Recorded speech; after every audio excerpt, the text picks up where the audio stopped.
Bismillahirrahmanirrahim. Assalamualaikum warahmatullahi wabarakatuh.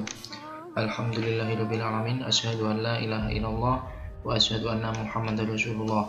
Allahumma sholli ala sayyidina Muhammad wa ala ali sayyidina Muhammad. Anak-anakku kelas 8 MTSN 1 Kota Blitar yang dirahmati Allah, alhamdulillah kita masih bisa bertemu dengan daring pembelajaran fikih semester 1 ini dengan keadaan sehat walafiat, tidak ada halangan suatu apapun. Biqaulina alhamdulillahirabbil alamin. Sholawatullah wassalamu semoga tetap tercurah limpahkan kepada junjungan kita Nabi Agung Nabiullah Nabi Muhammad sallallahu alaihi wasallam, Nabi yang kita nantikan syafaat pertolongannya amin yaumil hadza ila yaumil qiyamah nanti. Biqaulina Allahumma sholli ala sayyidina Muhammad wa ala ali sayyidina Muhammad. Anak-anakku, sebelum memulai pelajaran pada hari ini, marilah kita awali dengan ulumul Quran dengan harapan semoga ilmu yang kita pelajari benar-benar bermanfaat kepada kita semua, baik di dunia maupun di akhirat, dan yang paling utama adalah semoga kita semua mendapat ridho dari Allah Subhanahu wa taala. Walahdina wala kulli nabiyyin syafati Rasulullah sallallahu alaihi wasallam. Al-Fatihah. Alhamdulillahirabbil alamin arrahmanir rahim maliki yaumiddin. Iyyaka na'budu wa iyyaka nasta'in ihdinas siratal mustaqim. Baik anak-anakku, untuk pembelajaran pada hari ini kita melanjutkan daripada pembelajaran yang terakhir, yaitu masih tentang zakat.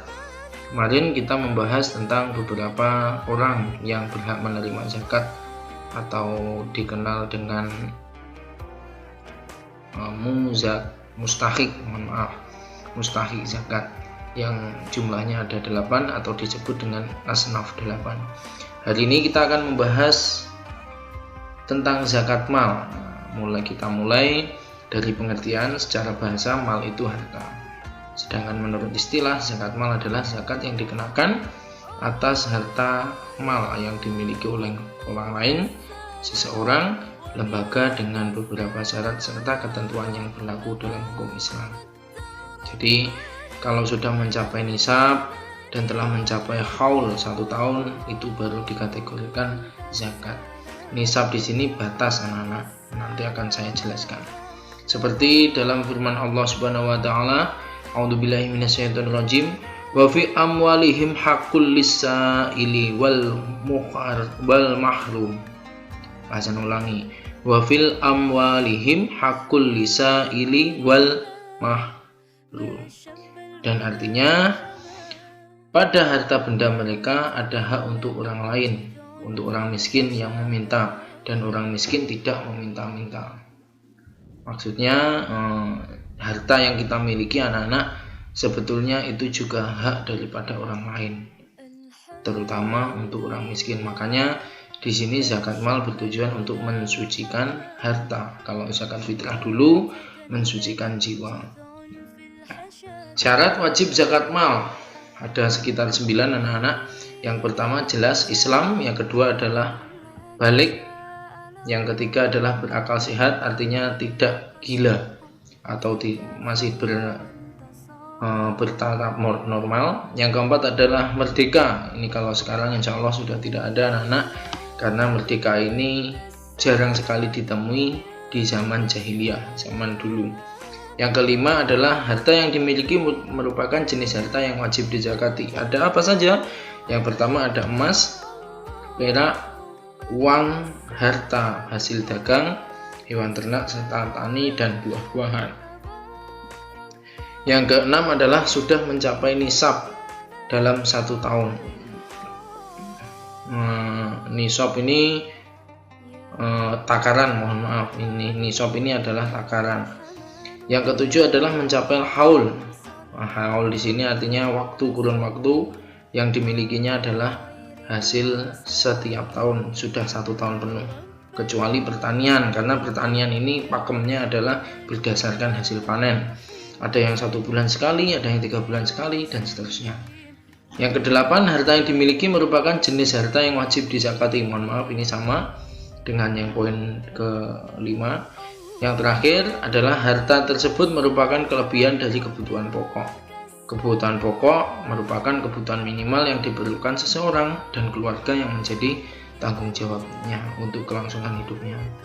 Ini macam-macam harta yang wajib disakati beserta takarannya. Yang jelas yang pertama adalah emas dan perak. Ini dalam takarannya anak-anak, jika seseorang memiliki emas dalam kurun waktu 1 tahun, haul, untuk batas nisabnya adalah 94 gram atau di Arab sana 20 mithqal. Jika itu sudah dimiliki, maka kadar zakat yang harus dikeluarkan adalah 2,5% dari total harta yang dimiliki atau emas yang dimiliki. Misalkan memiliki 100 gram, berarti 100 gram itu kita kalikan 2,5%. Berapa harganya? Berapa jumlahnya? Yaitu 100 dikali 2,5%. Di situ nanti akan ketemu jika dirupiahkan berapa atau jika dibuat gram berapa gram. Nanti akan saya jelaskan. Yang kedua adalah perak dengan batas 624 gram atau setara 200 dirham. Sama, kadar zakatnya adalah 2,5%. Nah, ini lanjut. Harta perdagangan, semua harta perdagangan yang diperjualbelikan itu juga masuk dalam kadar zakat, zakat mal. Saya awali dari perdagangan ekspor impor, semuanya nisabnya sama, 94 gram emas. Jika dirupiahkan sama dengan 94 gram emas. Misalkan memiliki harta atau hasil yang diekspor setiap bulan, setiap tahun. Nah, ketika mencapai 1 haul, ini melebihi 94 gram emas, berarti itu sudah masuk kategori zakat mal. Berapa kadarnya? 2,5%. Sama dengan industri-industri yang lain, mulai baja, tekstil, keramik, granit, batik, industri pariwisata, real estate atau perumahan penyewaan, jasa notaris, akuntan, travel, desainer, pertanian, perkebunan, perikanan, pendapatan atau gaji honorarium. Nah, ini perlu kalian pahami anak-anak, jika semoga kalian nanti kelak sukses. Ketika kalian sukses, nah ini adalah yang menjadi zakat mal kalian. Sekali lagi, nisab ini berarti kadarnya, kadar takarannya, dan ini semua mencapai 1 haul. Kalau belum, ya belum wajib zakat. Hasil tanaman atau buah-buahan serta biji-bijian. Nah, ini padi ada sekitar 1 ton lebih, gabah terus ada 750 kilo itu dalam bentuk beras. Nah, berarti ini nisabnya. Kalau memiliki padi sekali panen misalkan 2 ton atau 1 ton, berarti ini sudah masuk kategori kadar zakat. Namun anak-anak, dalam harta pertanian ini perlu dipahami bahwa ada 2 jenis. Yang jenis pertama adalah jika dengan menggunakan air irigasi di wilayah setempat, maka yang dikeluarkan zakatnya adalah 10%. Misalkan Pak Hasan mempunyai sawah tersebut ada 1 petak, setiap Pak Hasan panen misalkan 2 ton. Sedangkan Pak Hasan dalam mengerjakan sawah itu membutuhkan irigasi di tempat persawahan Pak Hasan, artinya menggunakan irigasi di wilayah itu tanpa mengeluarkan biaya dari mendatangkan air dari wilayah lain. Artinya air itu saya dapatkan dari wilayah sawah, berarti itu masuk kategori 10% kadar zakat. Nah, ini kalau misalkan harus mengeluarkan harus menyirami, ngelep, bahasanya ngelep dengan menggunakan air di luar wilayah sawah, maka yang wajib Pak Hasan keluarkan adalah 5% dari total hasil panen. Biji-bijian juga gitu anak-anak, sekitar nisabnya 750 kg beras atau 3/4 ton, hampir 1 ton. Artinya gini anak-anak, biji-bijian nanti bisa dirupiahkan, misalkan jagung atau kacang dan lain sebagainya. Ini nanti kita keruskan dengan takaran yang sama, 750 kg harganya.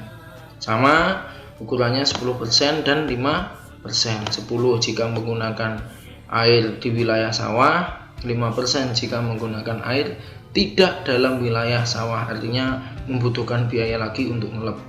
Sama kacang-kacangan, umbi, buah-buahan, kurma, anggur dan seterusnya, sayur-sayuran, rerumputan. Itu anak-anak untuk harta pertanian. Yang selanjutnya adalah harta binatang ternak.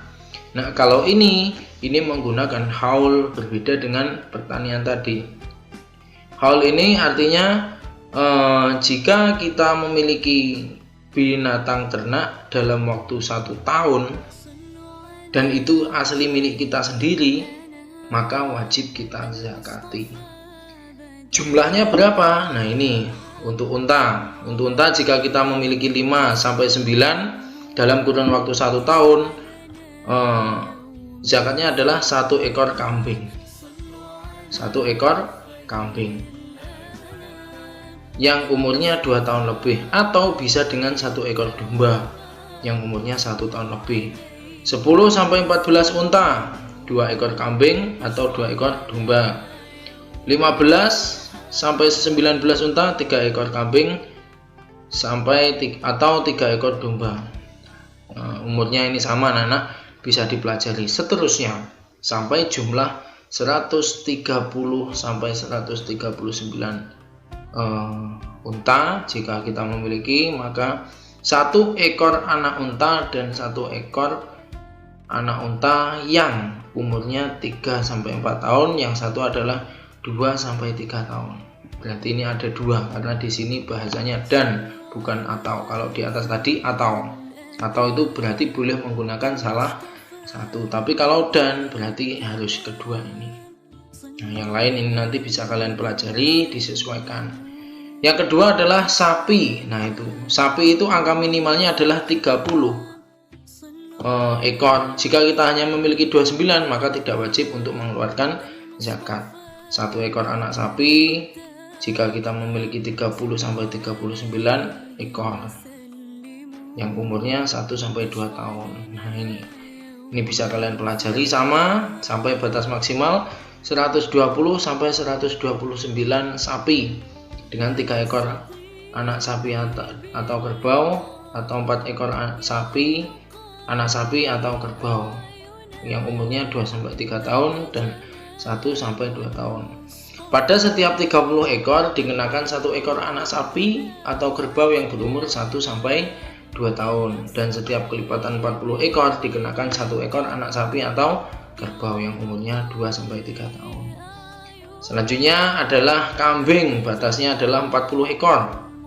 40 sampai 120, maka 1 ekor kambing yang umurnya 2 tahun lebih. 121 ekor kambing sampai 200 ekor kambing, kadar zakatnya 2 ekor kambing yang harus dikeluarkan, umurnya adalah 2 tahun lebih, dan seterusnya. Pada setiap kelipatan 100 diambil seekor, jadi ditambah 1 ekor. Ini 300 sampai 399, berarti 4 ekor kambing yang usianya sama 2 tahun lebih. Ini menggunakan haul anak-anak jika binatang-binatang tadi kita miliki sampai 1 tahun lamanya. Yang keenam adalah barang tambang atau ma'din. Adalah benda yang terdapat di dalam perut bumi, harta karun dan seterusnya, mulai batu bata, minyak bumi, perak. Nah, ini mohon maaf, bukan harta karun, ini masih dalam tahap barang alam yang dimiliki di perut bumi. Nah, ini mutiara, ambar, marjan dan sebagainya. Nisab barang tambang adalah 2,5% dengan menggunakan haul 1 tahun. Misalkan kita nanti menjadi pengusaha minyak bumi, dilihat hasil tambangnya itu. Jika selama satu tahun kita masih memiliki, maka nisab kita adalah 2,5% daripada harta tambang tersebut. Yang ketujuh adalah rikas atau barang temuan, barang berharga termasuk harta karun, termasuk di dalamnya yang tidak ditemukan dan tidak ada yang mengakui sebagai pemiliknya, maka wajib 2,5% sebagai kadar zakatnya. Itulah anak-anak untuk pelajaran pada hari ini. Sekali lagi, ini nanti bisa kalian pelajari. Kalian juga bisa membuka buku PDF-nya sekaligus mendengarkan pelajaran dari Pak Hasan. Nah, ini nanti akan Pak Hasan berikan contoh soal beserta contoh latihan. Nanti akan Pak Hasan beri soal dengan bentuk yang berbeda. Baik anak-anak, itulah tadi tentang beberapa penjelasan nisab daripada zakat mal beserta perinciannya. Sekali lagi, untuk hikmah zakat salah satunya adalah untuk mensucikan diri kita melalui zakat fitrah dan mensucikan harta kita melalui zakat mal. Yang lebih penting lagi anak-anak, kita bisa belajar menjadi orang lain, menjadi orang yang kurang mampu, bagaimana merasakan ujian di tengah-tengah kebutuhan yang serba pas-pasan, serba terbatas. Jadi sekali lagi, apapun yang kita miliki itu sebenarnya hanya titipan, dan kembali lagi dengan berzakat sebenarnya kita akan lebih membesarkan hati kita untuk menanamkan jiwa yang sosial, untuk menanamkan jiwa yang peduli terhadap lingkungan, terhadap sesama. Terima kasih anak-anak. Sekarang kita akan membahas sedikit tentang beberapa contoh soal yang sesuai dengan realita kehidupan sehari-hari. Nah, harapannya ini nanti kalian bisa memahami, kemudian bisa mengerjakan soal yang dari Pak Hasan, dan jika sangat diperlukan ketika kalian nanti sudah terjun ke masyarakat, kalian tahu apa yang harus kalian lakukan jika ada permasalahan atau problem atau pertanyaan mengenai zakat. Di sini Pak Hasan mengambil contoh soal nomor 3. Ini soal nomor 3 anak-anak. Seperti pertanyaan, seorang pengusaha bernama Pak Hanafi di akhir 2017 ini memiliki harta simpanan berupa emas seberat 120 gram. Jika harga emas adalah 550.000 per gram, maka pada akhir tahun 2011 berapa jumlah zakat yang harus dikeluarkan oleh Pak Hanafi? Nah, ini kita tarik dulu apakah ini sudah mencapai nisab. Nah, di sini ada akhir tahun 2017. Yang ditanyakan berapa zakat yang dikeluarkan ketika akhir tahun 2018. Berarti di sini jelas sudah mencapai nisab. Artinya apa? Sudah masuk ketentuan zakat mal. Gampang, tinggal menyesuaikan. Untuk nisab emas adalah 94 gram sesuai yang Pak Hasan terangkan tadi. Berarti ini sudah mencapai batas. Kita tinggal mengalihkan 120 gram kita kalikan 550.000. Kenapa? Karena ini harga per gramnya.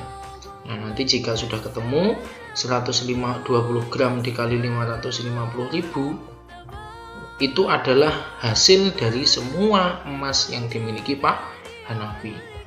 Hasil dari 120 gram dikalikan 550.000 tadi kita kalikan lagi 2,5%.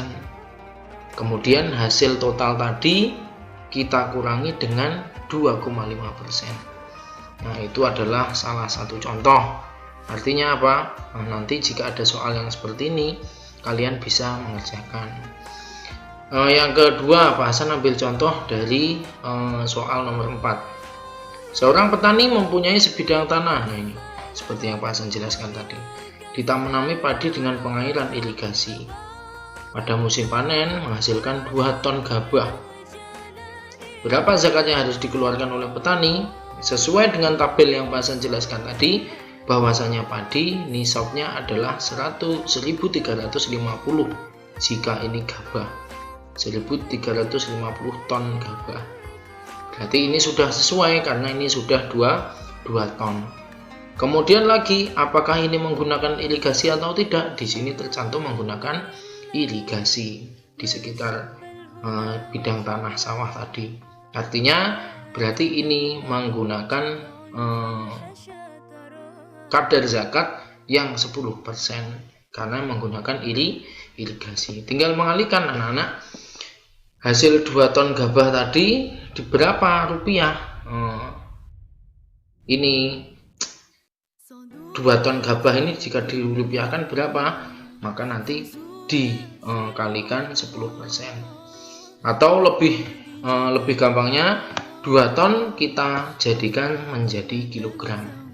2000 kilogram dikalikan 10%. Berarti itu yang harus dikeluarkan oleh Pak petani tadi. Nah, cukup itu anak-anak. Nanti akan ada soal, akan Pak Hasan kirimkan melalui WA atau nanti e-learning. Silahkan kalian kerjakan. Sekali lagi ini silahkan dipahami betul-betul. Kalian mendengarkan penjelasan dari Pak Hasan, sambil kalian juga membaca buku PDF ini, mengingat ini sangat penting. Pak Hasan mengingatkan kembali, kalian juga bisa belajar sendiri, membaca sambil menunggu penjelasan dari Pak Hasan. Insya Allah beberapa hari lagi atau beberapa bulan lagi akan diadakan ujian akhir semester. Harapannya Pak Hasan serius, kalian juga lebih serius.